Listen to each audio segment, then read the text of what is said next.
Quando eu idealizei a história da clínica avançada, que é essa série de vídeos que eu estou fazendo, eu já tracei, né, as pessoas que eu iria chamar, e eu tive certeza também que você era uma das pessoas que eu queria que viesse aqui. Então, satisfação. Obrigado.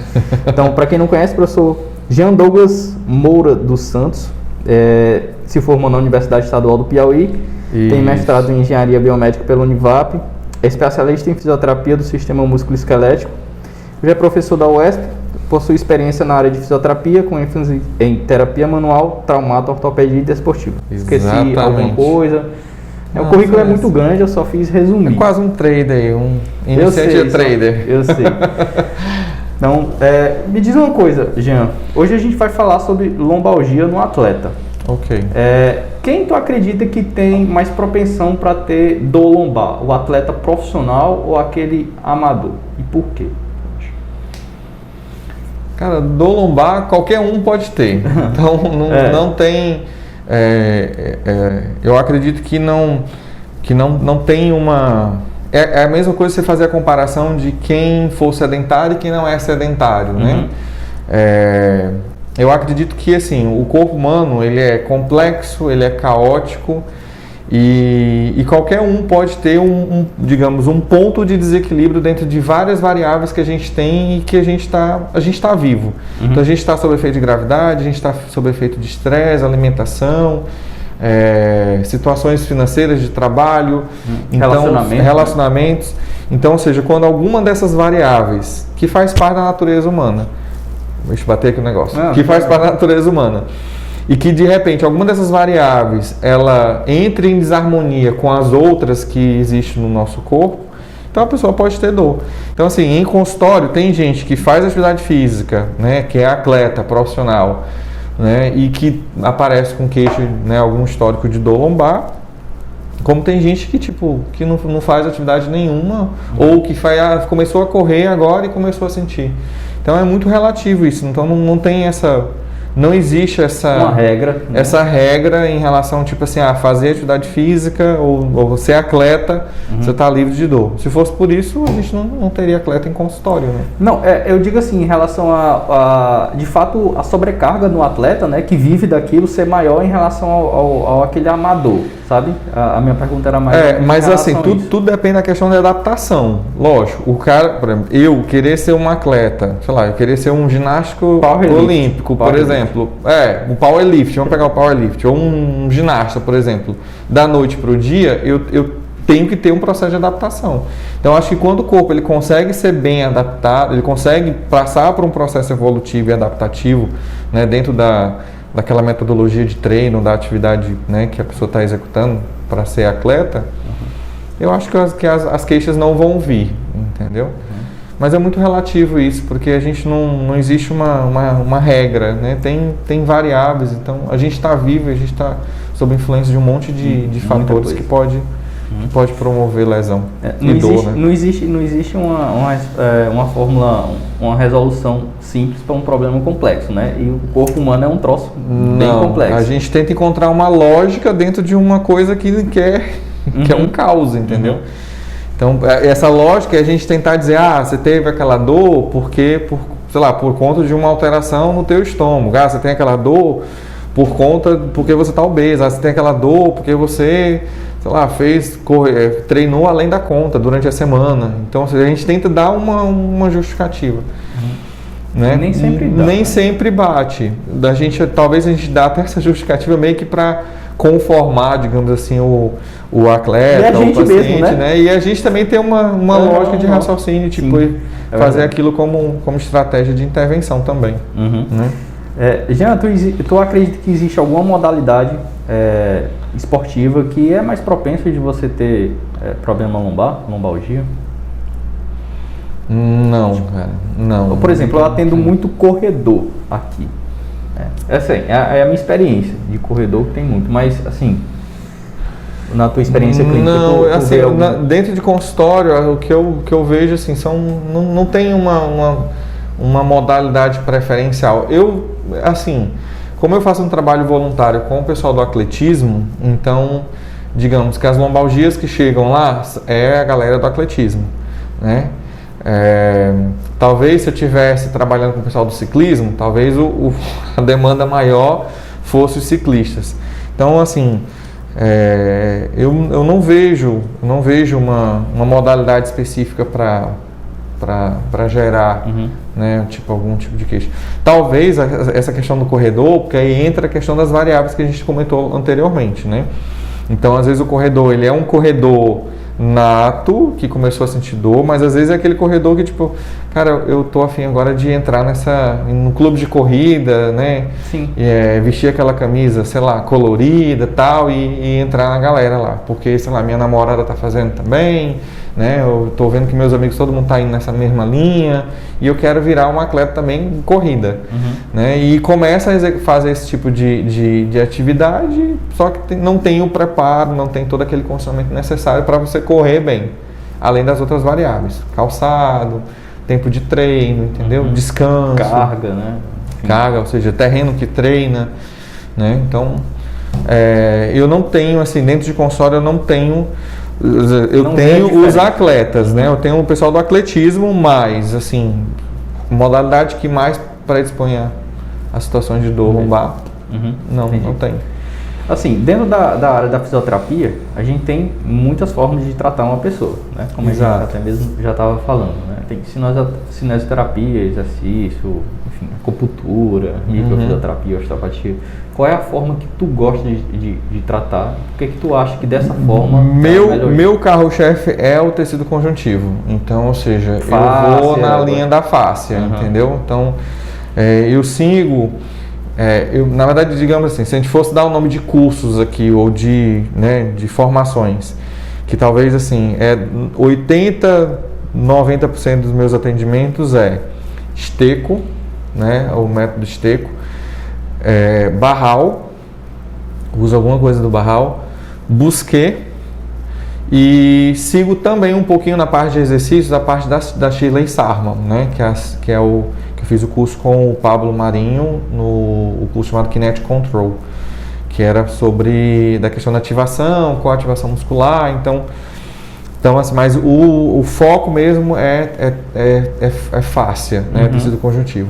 Muito do esteco, muito do Barral. Só que assim, o esteco e Barral, apesar dos dois trabalharem com tecido conjuntivo e ambos também trabalharam com a parte de manipulação visceral, as abordagens delas são totalmente diferentes. Enquanto que o esteco é aquela coisa mais agressiva, mais de toque, aquela coisa mais profunda, de você soltar e o paciente sentir que a pele está rasgando, né? Ou seja, a víscera lá está furando. O Barral não, é uma coisa mais sutil, uma coisa mais, né, do feeling, né? do perceber, do sentir.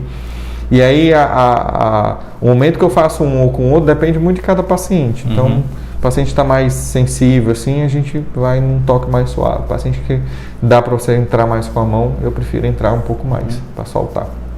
Então, tu gosta bastante desse aí? Tecido conjuntivo, faço. Eu uso muito pouco, mas muito pouco mesmo, assim, vamos pegar os 10% manipulação. Então, troque, eu não vou muito. Quando às vezes a manipulação acontece de forma espontânea. Então, quando você libera o tecido ao redor, você mobiliza o tecido, deixa o tecido um pouco mais fluido, a articulação vai fácil. Entendeu? Ser mobilizado. Jean, no que assim, uma pessoa que trata atleta com dor lombar, você acha que um fisioterapeuta precisa ser bom? Em que ele precisa ser bom? Que matérias em si? O que você... cara, é o que eu sempre falo em pós. Assim, o que me ajuda muito dentro de consultório? Anatomia e cinesiologia. Anatomia e cinésio. Então, assim, isso me dá uma clareza. Dentro da osteopatia, por exemplo, se a gente for pegar, né, como formação osteopática, o que é osteopatia? É você entender a anatomia de forma profunda. Então não tem como você ser osteopata só sabendo como é que pega bem que nesse faz, ponto, uma manipulação qualquer um faz. Qualquer um faz, mas por que porque você quando está fazendo uma manipulação, sei lá, um lombar roll, né? Lombar rolls. Então assim, eu faço um lombar roll, por exemplo, no consultório, porque eu vi o vídeo lá na internet e tal, e muita gente vai fazer a mesma coisa. Mas você faz aquilo lá olhando lá dentro. Você sabe o que está acontecendo com a faceta, você sabe o que está imbricando, o que está abrindo, sabe? Você está enxergando lá dentro, entendeu? que é diferente de quem não faz nenhum tipo de formação específica. Mas eu acho que a anatomia, conhecimento profundo de anatomia e cinesiologia, ou seja, qual é o padrão normal de movimento, o que tem que acontecer, que grupo muscular tem que entrar, que grupo muscular tem que ser, né, tem que deixar de entrar ou entrar menos, faz toda a diferença na intervenção, cara. Concordo. Técnica é o de menos. Verdade. Não é que é o de menos, assim, técnica é necessário, sim, mas acho que quando você tem um conhecimento mais profundo, você consegue intervir no ponto correto e a intervenção ser um pouco mais rápida, entendeu? Então, tipo, eu não sou melhor do que ninguém, porque eu falo muito isso em pós, né, nas aulas da pós e nas graduações. Eu não me acho melhor do que ninguém, cara.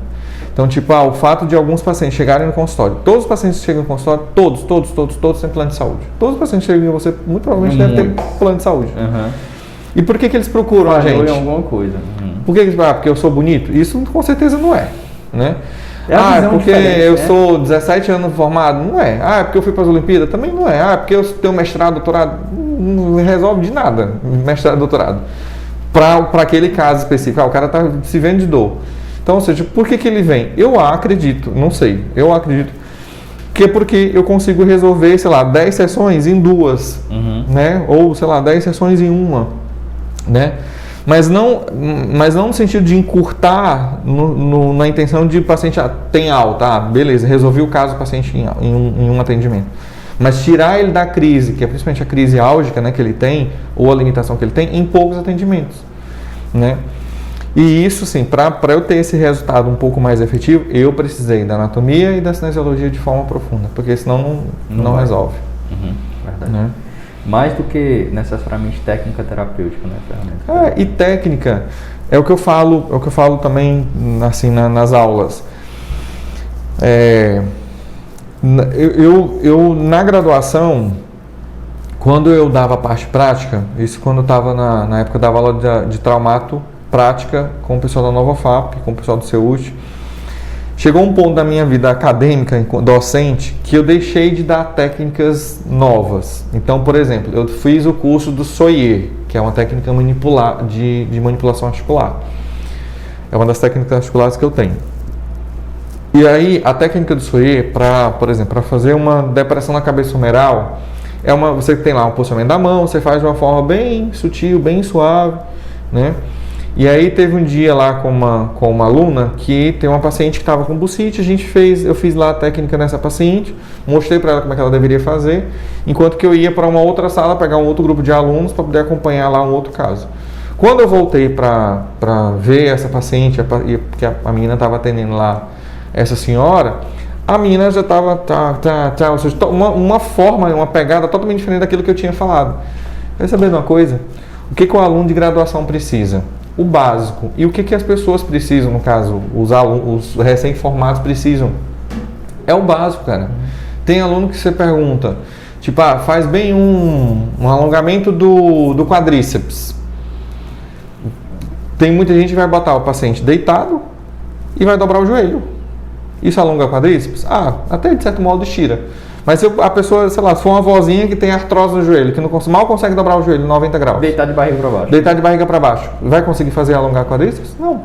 Então, ou seja, deixei de ensinar técnicas assim, essas técnicas novas, essas técnicas mais refinadas que a gente vê em formações, e comecei a ensinar o básico, né?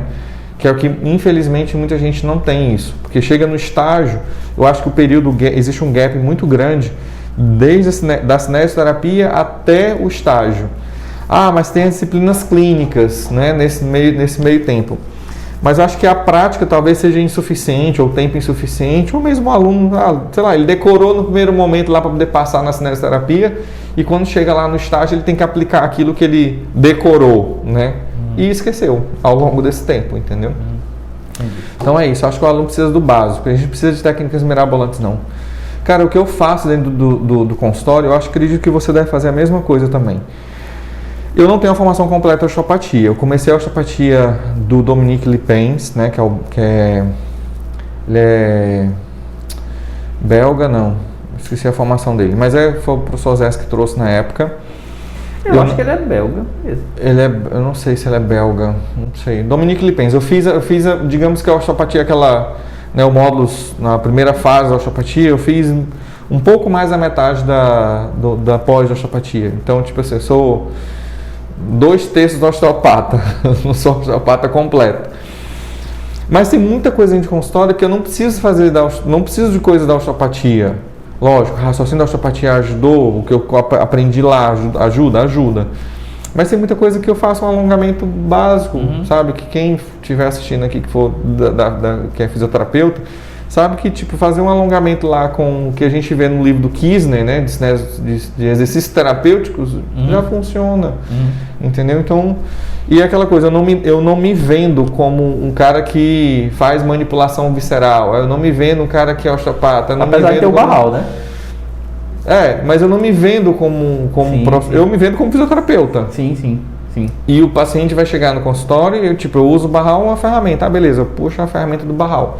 Mas tem casos que o Barral é muito sutil, o paciente precisa sentir realmente. Aí eu vou lá no esteco. O paciente precisa ser um pouco mais delicado. Aí vai no Barral e vai, entendeu? Eu sou fisioterapeuta. Eu não sou o cara que manipula víscera, eu não sou o cara que manipula face, eu não sou o cara que faz ventosa terapia. É um cara que eu uso ventosa, o cara que faz gancho. Não, sou fisioterapeuta. Entendeu? Que tem um monte de coisa que eu faço junto. E Jean, na minha prática clínica eu sempre busco, quando eu estou atendendo o paciente, avaliando, identificar qual é o tecido que está lesionado nesse paciente, que é o que a gente chama de fazer o diagnóstico tecidual, né? Sim. Porque no caso de uma dor lombar, né, mesmo que um exame mostre isso pra gente, parece uma protusão discal, uma hernia discal, nem sempre a dor daquele paciente é por conta daquilo ali, né? Uma dor nervosa. Quase nunca. Quase nunca, né? Dificilmente. Então, eu sempre gosto de fazer o diagnóstico tecidual, né? Para ver se não é um ligamento, se não é músculo, enfim. Tu acha que existe algum tecido em relação a atletas, né? Que pode ser mais acometido em caso de lombalgia? Ou você não vê tanta diferença assim? Também não. O atleta, ele, assim, se a gente fosse escolher ligamentar, neural, articular, visceral, eu acho que o muscular. Por conta da demanda? Da demanda que ele faz, mas não que você não tem uma preferência. Então, eu acho que o muscular. Tanto é que muitos deles, quando você começa a fazer alguma manobra, sei lá, de tecido conjuntivo, uma ventosa, por exemplo, eles já sentem um alívio considerável. Mas, claro, cada caso é um caso, mas se a gente fosse escolher agora, né, respondendo a sua pergunta, escolher um tecido preferencial, ou, digamos assim, que a gente mais vê de acometimento, seria o muscular mesmo, entendeu? Por demanda de esforço que eles fazem o treino. Talvez seja assim um que a gente precisa sempre avaliar, né? No caso de um atleta, talvez. Sim. Né? Dar sempre uma olhada mesmo, antes de talvez partir para outros, né? Exato, porque lógico, a gente tem que fazer esse tipo de avaliação, até porque se for uma demanda muscular, talvez uma manipulação articular não vai surtir tanto efeito. Vai aliviar, dar aqueles, né, temporário, mas técnicas musculares são mais eficazes. Se for uma técnica articular, talvez vou pegar de novo aqui o dry needle. O dry needle não vai resolver, porque vai ter a intervir em cima do músculo, mas a disfunção é articular ou ligamentar, então... Então é muito disso, depende muito de... Cada caso é um caso, cara, mas assim, preferencialmente não. O que a gente mais vê, mais rotineiramente, seria o muscular. Muito obrigado por assistir esse vídeo. Se você gosta desse tipo de conteúdo, não se esqueça de se inscrever no canal e a gente se vê na próxima. Até mais.